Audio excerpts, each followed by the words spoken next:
What's going on, 49 faithful? This is Aaron Wilson for Inside the 49. I wanted to jump here on YouTube just for a short video talking about the Seattle Seahawks and their offense and what the 49ers need to do in order to stop their offense. We're going to go into greater detail with Chris to talk about more of the offense and the defense from the Seahawks. But the first thing that I want to talk to you guys about today is about stopping Geno Smith. So one of the things I think the 49ers are going to do effectively is they're going to put Charvarius Ward on DK Metcalf and neutralize him, so to speak, just like they did last time where he only had 7 catches for 55 yards.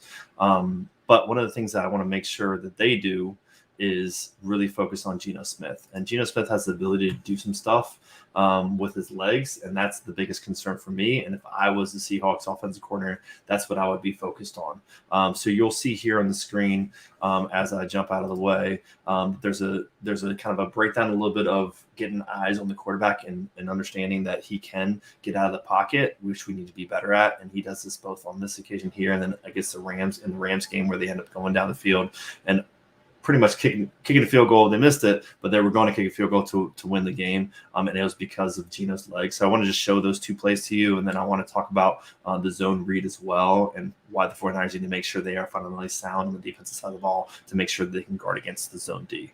So right here, you will see right off the bat that the Niners are going to be bringing some sort of pressure here today. Obviously, you see Warner up top there, as if he's a D lineman. We're going heavy on the right-hand side for the D lineman. So we'll see what happens with the pocket here. So from the jump, a little bit of initial pressure, but there's a nice little pocket for Geno that he's able to work in. And there's a big gap here with Ebukam going deep to the left-hand side. And it looks like a Menahu 94 here in the middle, not getting far enough, squeezing down enough. So it makes this nice little running lane for the Seahawks for him to run. So Geno gets outside the pocket. Greenlaw misses his angle, and Geno beats him to the side. Hufanga didn't end up getting a personal foul on that one because he started the tackle inside of the playing field. But you'll see here again, we're going 3 on the right, actually 4 on the right-hand side with Ward blitzing.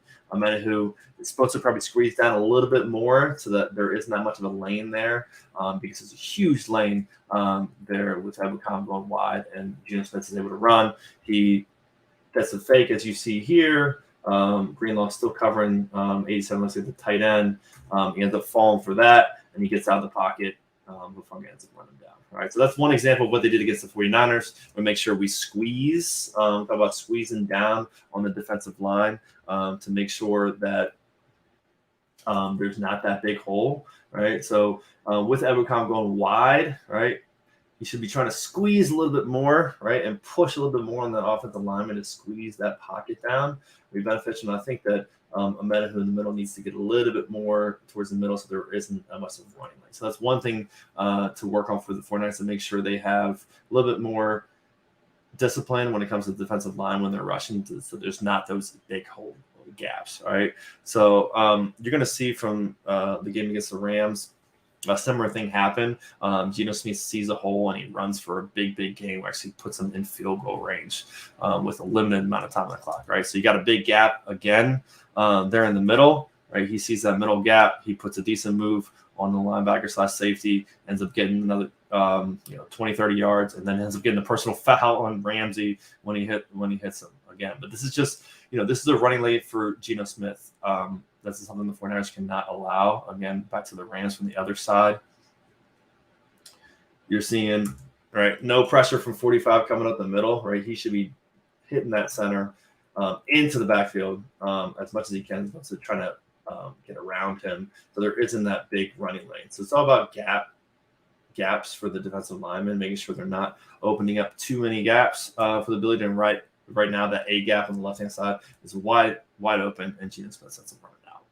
All right, gets a nice gain, and Ramsey does a dumb move there at the end for that extra 15 yards. All right, so we know he's got his feet, right? We say fundamentally sound. 49ers say fundamentally sound when it comes to their gap pressure from their defensive linemen. We're not going to have those issues. But the second thing that I really want to pay attention to is this kind of zone read that Seattle's running. And they're not really booting Geno Smith out from this. But if I was a Seahawks on my side, what I would do is I would run the boot and I'd let Geno boot. Because with everything else that we've seen in terms of offensive wise for the last 2 games against the Niners and other stuff that I've looked at. It's really not too impressive from my point of view. So if I was them, what I would do is I'd actually turn this into an actual zone read, and I'll show that to you here in a second. So right here off the bat, Geno's got the ball. Looks like he's looking directly at the defensive end, which is Jackson, and he's handing the ball off up the middle. Jackson does a pretty good job here of squeezing down, but still actually paying attention to Geno Smith. So right now he's got eyes on Smith, so he can stop, and he's athletic enough to stop and go with Smith. If Smith were to still have that ball, and you see right there is a perfect example, Jackson's eyes are on Geno Smith. So his eyes, that's his responsibility. So whenever you're a defensive end and you are unblocked and you're on the outside, chances are, and they're running some type of down scheme, you're gonna not be picked up, right? Looks like the tight end's supposed to pick him up, right? You're not gonna be picked up. You're gonna be naked. So if you're naked and you're running towards the quarterback, there's a reason why they're doing that. So his really thing that he needs to do right now, Jackson, is to make sure he has his eyes on Geno Smith, and he does, and he kind of breaks down a little bit, and then he's able to squeeze down, meaning pulling his body to the left to still make the tackle, or at least get his hands on the tackle for the running back. Right, we'll see it better from the other side. But again, this is a focus. I think it needs to be the focus of the 49ers because Geno Smith can run, and he's got wheels on him, and he can break out of this. So again, you'll see it perfectly from this side. You get the fake. All right, you're looking at Jackson now, right? Jackson's eyes on the running back now because the ball's gone, right? He needs to make sure that he has Smith first, right? And then he has the running back second. So he's got Smith first, make sure that ball is given away, right? And then he can go get the running back, right? Which is what he ends up doing, is getting a hand on him and slowing him down, right? So why is that the case, right? Why is that his responsibility? It's his responsibility because if he doesn't, look how much open space Geno Smith has here on this left-hand side. Yep, Warner's there. He's looking. Aziz is there. He's looking too. But you're looking at a 2-on-1. You can get 2 blocks here. You got Metcalf on Aziz, and you got, I think, Lockett on Lenore.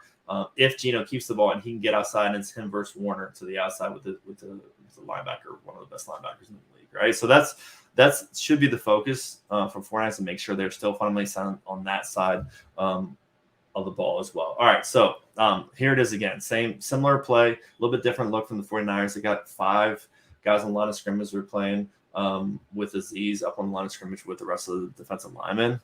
All right, but you're going to see a similar play. Motion coming across, all right, fake there, okay, all right? So again, Aziz is the last guy on the line of scrimmage right now, right? And he's not getting blocked. This lineman, this left tackle, is deciding, I don't care about him, right? So somebody's going to take care of him. So it's either going to be the tight end coming across, right? So he's going to take care of him and kick him out. But Aziz needs to know that he's going to be looking at Geno the whole entire time, which is what he's doing. He's there, right? He can make the play either way, right? So he can go to try to make the play on the running back, or he can make the play on Geno.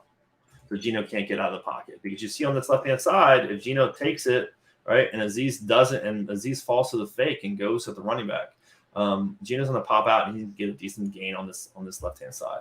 Aziz ends up getting blocked by the tight end coming across, but it's okay, right? We need the rest of the defensive line and the linebackers to fill to make that tackle, and they do. I would like to have Greenlaw make a little bit better of a tackle on that side, but they're filling the gaps that they need to fill in their responsibility. So again, it's like we talked about before when we were looking at the Raiders film. And if you haven't checked the Raiders film out, my defensive breakdown Raiders film, please take some time to check that out. Talks a lot about assignments for each of the individual players for the 49ers. But it's so Aziz if he doesn't do his job and he follows, right, Geno might pull, and that's a gain on the left-hand side. But he does his job. And since he does his job, he doesn't make the tackle, right? But the rest of the players around him can come up and make the tackle. All right, we'll see it from the other side again. I want you to pay attention to Aziz's eyes. Again, Aziz on the left-hand side here on the line of scrimmage. So we get Smith. It was his zone read. He's faking a Walker, right? And he can come out right now, right? Geno can pull this ball and run. He hasn't run for a ton this year, about 400 yards this year. It's, I think, mostly out of the pocket running, like we showed you before. But we need to be aware of this, and I just need to be aware of this. So again, Aziz is here, right? His eyes need to be on Geno. He needs to pay attention to Geno, so he can't boot out. and he does a good job of squeezing down. And a little bit better tackle by Greenlaw, and we're in a better spot. All right, so that's it. That's all I wanted to talk about. Just want to do a quick video about what I feel like is one of the things the 49ers need to focus on this week as they prepare for their game against the Seattle Seahawks for Super Wild Card Weekend. I hope you enjoyed the video. I hope you take some time to throw a comment down below. If there's specific plays you want us to look at, specific things you want us to look at, please throw those in the comment section below.